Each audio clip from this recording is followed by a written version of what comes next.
and we keep busy year round.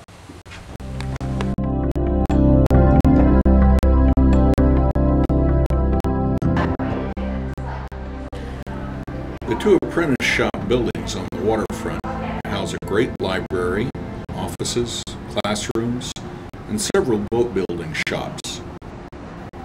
I talked with two first-year students and also one completing his course. Well, at the moment, alright, so this is the garboard, which is the first plank that goes on, and then the subsequent plank is called the broad strake. And so when the broad strake fits up against here, if I were to put a bevel, which is what I'm doing, there would be a slight gap here. So I'm going along and taking off a very small amount of material so that once the garboard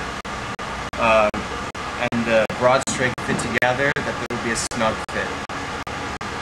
And then the shear strake, since there's only 3 planks, which you can see right here, I'll have to do it again. So it's all about having a tight fit so that it's watertight and so the boat floats, which is the most important aspect of everything. So I just have to go along and slowly and surely, hopefully I'll get to a point where there's no more gap. And it may take a while, but I guess they just don't want to screw anything up. And then the next thing after that is to fare down all of this excess material so that we can also put on the bottom planking like she has over there. And then the boat comes off the mold, and there's frames that go on the inside, and there's the forks, which are the seats, and a bunch of other finishing. The excess epoxy, just using a couple methods you can use. Like you can run across. You can use the planer in our class, or what I'm doing to rough most of it out is just using the heat gun and putty method.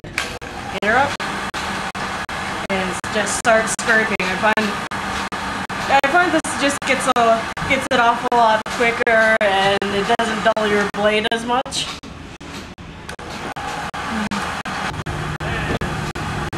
Outside the shop is a completed rowboat, ready for use. Just add water.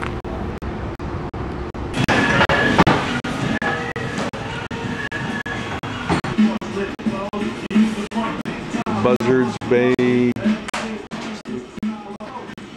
So what you're seeing here is just this section. So we're going to be adding a lead keel, 710 pounds, right in the center.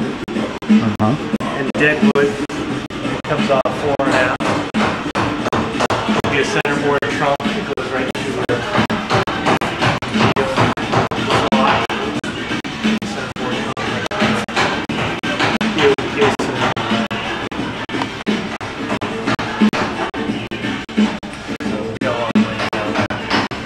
So you were a student as well? Yeah. Yeah, I'll be graduating in December. Oh, how long have you been doing this? The whole program in Rockport, Maine. We've been around for about 38 years. So we teach traditional boat building and seamanship. So all the projects we do here are plank on frame construction. We don't do any cold molded or fiberglass work. We have about 16 apprentices who do a 2-year apprenticeship here, along with shorter courses and whatnot. And we also have about 200 or so youth and adults on the water every summer, learning sailing. All of our apprentices learn sailing. They get to sail the boats they've built in some cases. In other cases, those boats are commissioned, and we build them and sell them. So in the wintertime, we are still here full-time building boats, but obviously the waterfront's kind of shut down in October.